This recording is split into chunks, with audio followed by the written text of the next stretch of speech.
చంద్రబాబును సీఎం చేస్తే రాష్ట్రం అభివృద్ధి చెందుతుందన్నారు నెల్లూరు ఎన్డీఏ అభ్యర్థి వేమిరెడ్డి ప్రభాకర్ రెడ్డి. కావలి నేషనల్ సిటీగా డెవలప్ అవుతుందన్నారు. అందుకు తగ్గ అన్ని అవకాశాలు ఉన్నాయన్నారు.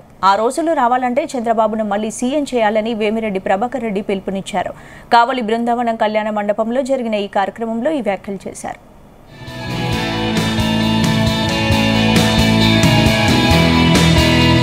మంచి వ్యక్తులకి ఓటేయండి, బ్రైట్ ఫ్యూచర్ ఉంటుంది.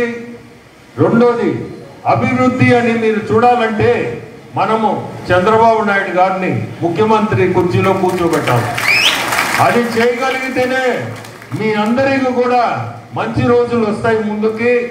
ఎందుకంటే అభివృద్ధి చూస్తారు. కావలి పట్నం ఏ పరిస్థితిలో ఉందంటే మీకు పోర్టు దగ్గర రైల్వే ట్రాక్ పక్కనే ఉన్నారు, నేషనల్ హైవే మీ ఊరు పక్కనే ఉంది. ఈ మూడు కూడా మీకు చాలా అడ్వాంటేజ్. అసెట్ అనండి, ఏదైనా అనండి, అభివృద్ధికి కావలి ఎక్కడికో వెళ్ళిపోవాలి. కానీ ఆ పరిస్థితులు కనపడటం లేదు. రేపు మన గవర్నమెంట్ వస్తే కావలి పట్నం ఎక్కడికో వెళ్ళిపోద్ది. మీ అందరినీ కోరుకునేది అది ఒక్కటి మనసులో పెట్టుకొని మనందరం కలిసి రేపు చంద్రబాబు నాయుడిని గారిని ఖచ్చితంగా